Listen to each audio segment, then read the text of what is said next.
UP police? देखिए, ये उत्तर प्रदेश के मुख्यमंत्री की जो ठोक दो की पॉलिसी चल रही है पिछले कई सालों से, वो उसी का एक एग्जाम्पल है। और हम बार बार कह रहे हैं बीजेपी से, प्रधानमंत्री से और उत्तर प्रदेश के योगी आदित्यनाथ मुख्यमंत्री से कि आपकी ठोक दो की पॉलिसी संविधान के खिलाफ है। आप उत्तर प्रदेश को चलाइए संविधान से, रूल ऑफ लॉ से चलाइए, रूल बाय गन से मत चलाइए। क्योंकि एक बार अगर कोई गलत चीज़ का आप आगाज़ कर देंगे तो वो गलती चलते रहेगी और कोई भी किसी को उठाकर गोली मार देगा। अब आप हमको ये बताइए कि अगर उन दो लड़कों की बहन वो वीडियो जारी नहीं करती कि मेरे दोनों भाई को और एक परिवार के शख्स को सुबह 4 बजे पुलिस आकर उठाकर लेकर गई, तो क्या होता था अभी तक। और दूसरा है कि पुलिस को ये बताना चाहिए था कि उनको अरेस्ट बताना चाहिए था, अरेस्ट भी नहीं बताए। और फिर जहाँ पर हादसा हुआ और उससे 70 किलोमीटर दूर ले जाकर वो हथियार छुपाता है अपना, और फिर जहाँ पर ये एनकाउंटर होता है वो कितनी दूर है उस हथियार दस्तयाब करने की जगह से।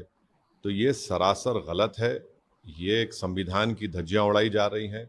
और आज तक क्या किसी ने देखा ऐसा वीडियो कि आप जिस पर गोलियां चला रहे हैं उनसे सवाल किया जा रहा है कि तुमने ऐसा क्यों किया, और वो जिसके पैर में गोली लगी वो कह रहा है कि हाँ सर, हमसे गलती हो गई, हम दोबारा नहीं करेंगे। तो ये ऐसा दिख रहा था कि कोई नेटफ्लिक्स पर कोई पिक्चर चल रहा है। यानी जो भी स्क्रिप्ट राइटर है उसको तो अपनी नौकरी छोड़कर, तो सरकार को छोड़कर उसको जाना चाहिए नेटफ्लिक्स में, उसको बहुत पैसे मिल जाएंगे। और दूसरा ये कि हम तो स्पोर्ट्स मंत्री से अपील करेंगे कि जो निशाने पे मार रहे हैं, 200 एनकाउंटर ऐसे निशाने पे मारे हैं, इनको ओलंपिक भी जाइए, भारत को गोल्ड मेडल सिल्वर मेडल ला लेंगे। एक मजाक बना के रख दिए। अच्छा, बहरेच में जो बाद में जो हिंसा हुई, दुकानें जलाई गई, अस्पताल जलाया गया, शोरूम जलाया गया, आपने कितनों गिरफ्तार किया। ये आप रिवेंज की जो सियासत राजनीति कर रहे हैं, इससे किसी का फायदा होने वाला नहीं है। गोपाल मिश्रा की यकीनन हत्या हुई है, इसे कोई इनकार नहीं कर सकता, मगर आप ले जाकर गोली मार देंगे। अरे भाई, अगर प्रूफ है तो सजा दिलाइए ना। कोर्ट किस लिए है, बीएनएस किस लिए है, ये सब किस लिए बनाया गया है। अगर आप ही खुद जज बन जाएंगे, आप ही खुद फैसला सुनाएंगे, एग्जीक्यूशन बनेंगे, तो फिर कोर्ट की, संविधान की, कानून की जरूरत ही नहीं है। ये तो बहुत गलत हो रहा है और ये एक तरफा और हेटरेट बताई जा रही है एक समुदाय के खिलाफ। सर, महाराष्ट्र और झारखंड के चुनाव घोषित हो गए हैं। आपने झारखंड में पिछली बार चुनाव लड़ा, झारखंड में आपकी पार्टी ने काफ़ी एक्टिव रोल अदा किया था। तो झारखंड और महाराष्ट्र ने दोनों हमारी पार्टी ने झारखंड के लिए जनाब आदिल हसन साहब को और जनाब रियाजुल हसन अफंदी जो एमएल से उनको भिजाया है। वो वहाँ पर जाकर देखेंगे कितने क्या करना चाहिए, कितने सीट लड़ना चाहिए, नहीं लड़ना चाहिए। और फिर अख्तर उल ईमान साहब, बिहार में भी बाई इलेक्शन है, यहाँ पर भी वो भी इसके जिम्मेदार रहेंगे। जहाँ तक महाराष्ट्र का मामला है, हमने 5 कैंडिडेट्स का ऐलान कर चुके हैं। और भी कैंडिडेट्स के ताल्लुक से हमारी इम्तियाज़ जलील साहब की, अकबरुद्दीन ओवैसी साहब और जितने हमारे बड़े नेता हैं उनसे बातचीत चल रही है। ये टाइम बहुत कम है और हम लड़ेंगे महाराष्ट्र का चुनाव। हमारे 2 विधायक वहाँ से ऑलरेडी जीत कर आए, 2 हैं। हमारी कोशिश होगी कि हम और हमारे विधायक की संख्या को बढ़ाएं। और साथ ही साथ हम ये भी उम्मीद करते हैं कि महाराष्ट्र की जनता दोबारा फडणवीस शिंदे की सरकार को अपना एतमाद नहीं देगी। मगर हमारी पूरी कोशिश यही है कि एमआईएम पार्टी के एमएलएस की तादाद में इजाफा हो, इम्तियाज़ जलील की लीडरशिप में हमारे ज़्यादा तादाद में एमएलएस जीत कर महाराष्ट्र की विधानसभा में गरीब और मजलूमों की आवाज़ को बुलंद कर सकें, उनके इंसाफ की लड़ाई को लड़ सकें और हर समुदाय का एक सियासी आवाज़ होनी चाहिए। हम वो कोशिश कर रहे हैं। सर, यूपी में भी 10 सीटों पर 9 सीट 9 पे अनाउंसमेंट हुआ है चुनाव का। एक रोकी गई है क्योंकि कोर्ट में मामला। हाँ, तो हम हमारी बहन मोहतरमा पल्लवी पटेल साहिबा के साथ इस चुनाव में जाएंगे, लड़ेंगे। और जहाँ तक मुझे हमारे उत्तर प्रदेश के अध्यक्ष ने बताया है कि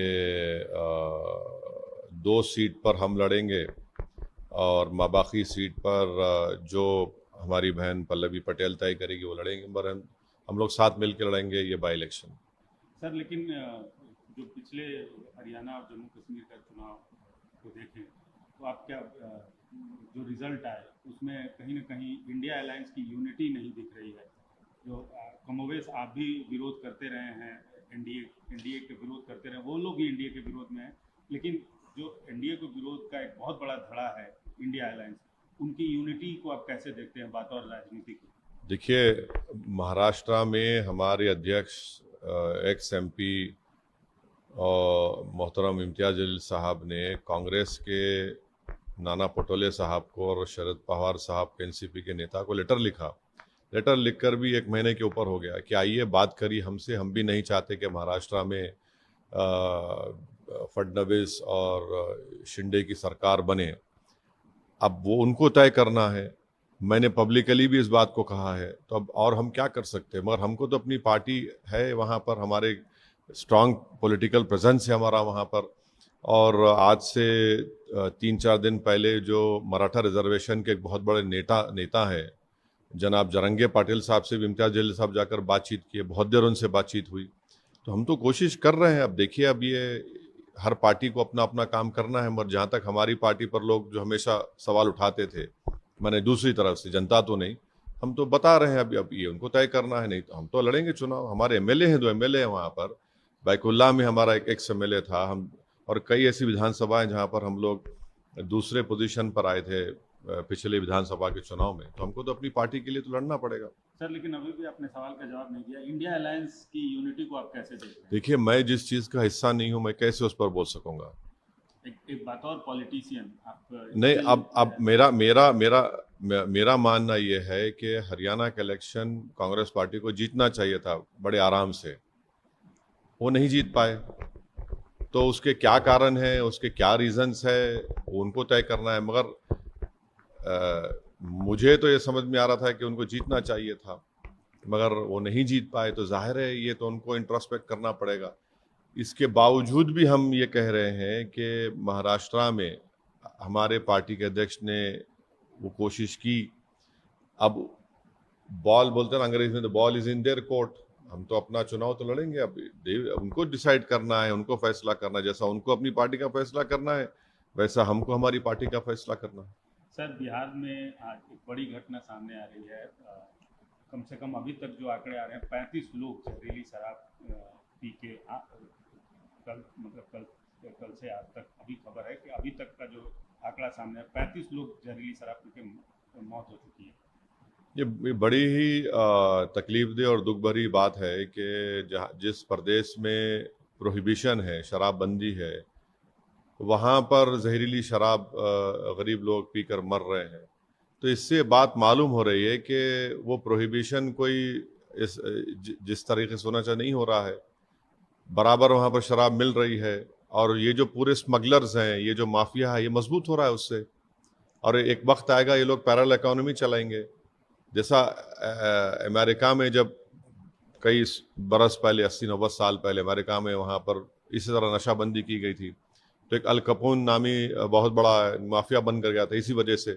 तो ये तो सरकार का जिम्मेदारी है कि इस पर सख्ती से अमल करें। भाई, आप जब डिसीजन लिए हैं तो उसको रोकिए ना। और कैसे शराब मिलती है वहाँ पर? अच्छा, जिसको शराब चाहिए उसको मिल जाती है, मीडिया रिपोर्ट करता है। अब ये गरीब बेचारा, तो ये माफिया लोग इनको दे रहे हैं, जहर पी के मर रहे हैं। तो ये तो सरकार की जिम्मेदारी है कि उसको ईमानदारी से, सख्ती से रोके उस चीज़ों को। सर, एक अंतिम सवाल है, वो थोड़ा इंटरनेशनल इशू है और आपका इंटरेस्ट भी रहता है। इंडिया और कनाडा का जो इस समय चल रहा है रिलेशन को लेकर, इंडिया कनाडा रिलेशन को कैसे देखते हैं?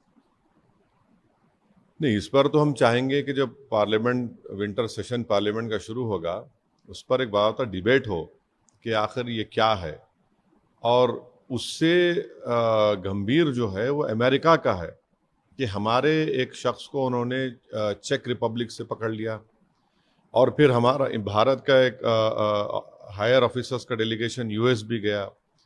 तो ये बड़ा ख़तरनाक है कि जो भारत का एक नागरिक है, अगर वो बेकसूर है, तो नरेंद्र मोदी और सरकार को बोलना चाहिए कि जो चेक में पकड़ा गया उसको फ़ौरन अमेरिका से हम डिमांड करेंगे, छोड़े उसको।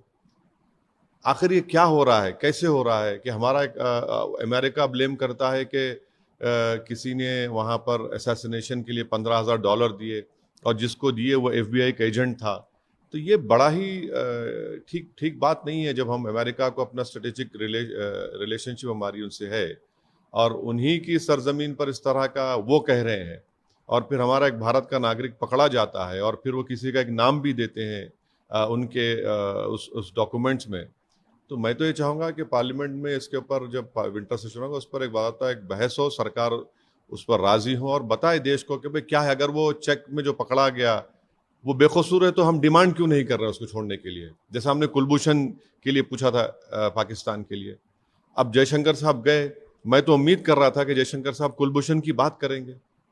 कुलभूषण के परिवार के लोग बड़ी उम्मीद से देख रहे थे जयशंकर साहब को कि जब वो शंघाई कोऑपरेशन काउंसिल में गए हैं तो कम से कम पाकिस्तान की सरकार को बोल देते कि आप हमको कुलभूषण हमको हवाले करिए, तो वो भी नहीं बोला जा रहा है।